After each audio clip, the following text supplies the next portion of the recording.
Removing Ruto from office is a national priority agenda, more important than dualing Mombasa Road to Malaba. That's not a Twitter hot take. That is a direct quote from ODM Secretary General Edwin Sifuna.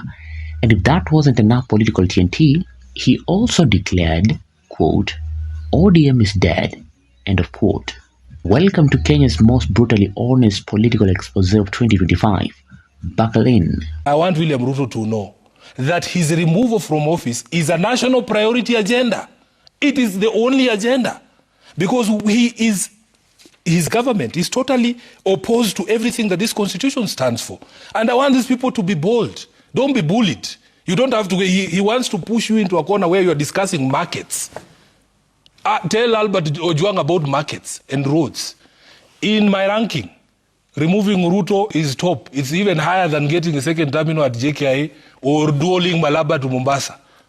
And how would we do that? That's what I'm saying. Yeah. That's what I'm saying. Let's talk about that because there's those calls for one term. Yeah. The president, on the other hand, calls those calls unconstitutional. They are not unconstitutional. So, these terms are granted by the public. I've told you we are the sovereign. Yeah. If we decide to give you one term, we will give you a term. If we decide to give you half a term, we impeach you. I mean, it is in the constitution. And you can also resign midway from public pressure. We have seen it happen. We have seen it happen that governments have collapsed under the weight of the pressure of the people. Because once people have rejected you, they have rejected you. It is a constitutional way to remove somebody midterm. Yeah. And one of those would be impeachment, as you said. Correct. Do you think Parliament is sufficiently independent to do that if that is what the people would ask them to do? And you sit in the Senate, which would be a very important player in this. Personally, if he was sent to the Senate, I would impeach him without blinking. The way the other one who was sent to us was impeached. Edwin Sifuna has done something rarely seen in Kenyan politics.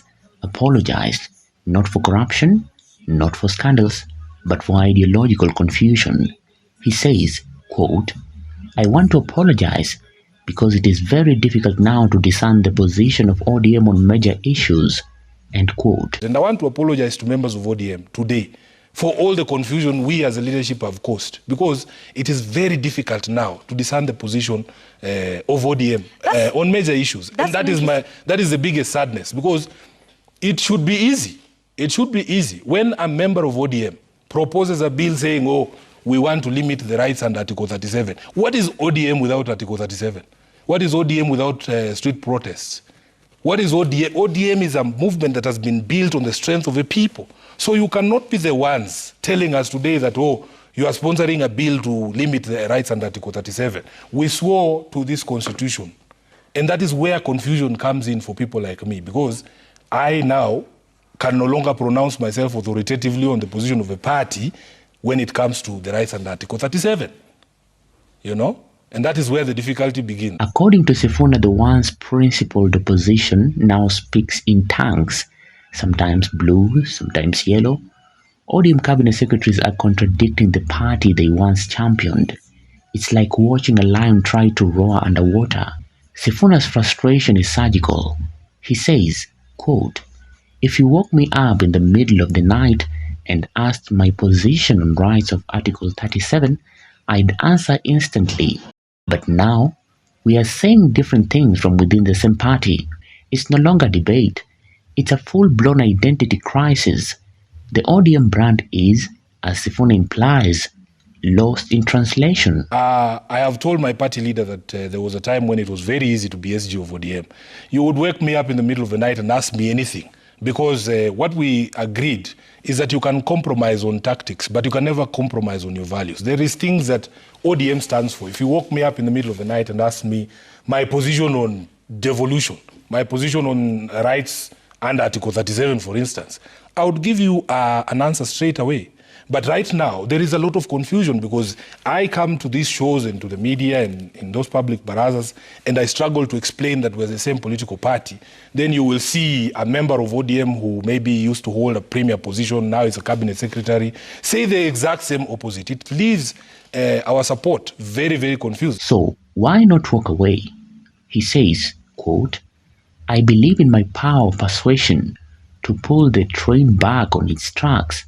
End quote. You still think there's hope? I also believe in my own power of persuasion, even within the party, to be able to pull the train back on its tracks. And I've told you, it will be very difficult for me to abandon all those 5 million people who believe that the leadership of the party will do what is right when the time comes.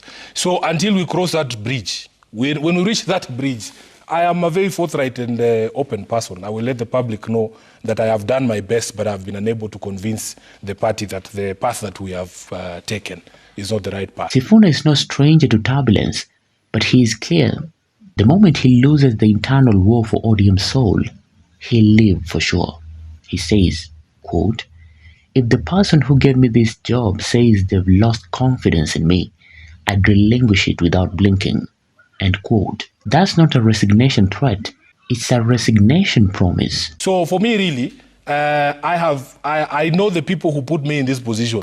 And the day they say, Sifuna, we have lost confidence in your ability to be SG of ODM, I will respect that decision. I would remain a loyal member of ODM and serve the people of Nairobi in the capacity of senator.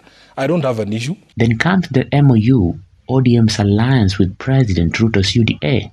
He says, quote, "I already declared this MOU dead." End quote.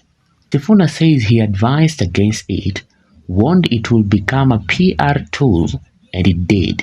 He says, quote, "William Ruto was not interested in the details. They wanted a document they could run around with saying, quote unquote, tumeungana." I warned that the problem with doing a formal MOU with UDA is that it didn't matter what the MOU said. The people from UDA, the government, William Ruto, is not interested in the details of the MOU. And that is why he gets upset when I remind him what the MOU said. You know, they wanted a document that they could then go and, run a PR campaign around and say, oh, tumeungana, we are together. That is not what this document says. This document does not establish a coalition agreement between ODM and UDA. But that's the impression they've been creating. I had warned that the PR disaster that was going to come from this was going to be something that was going to be very difficult to manage. Unfortunately, the foremost PR officer for the party is the SG. And that is where I'm saying there's difficulty that has come from this. ODM didn't just sleep with the enemy. They handed him the script. Now the MOU has flopped. A team is being formed to review it, but Sifuna wants no part in resuscitating a corpse. He says, quote, "I am not a mortician. I won't go through a document I have already declared dead." End quote. And yet, the political class keeps acting like the MOU is merely coughing, not decomposing. Recently, we had another meeting, and there was a proposal to have a team to review the implementation of this MOU. I have asked respectfully that I be left out of that team because I have already declared this MOU dead.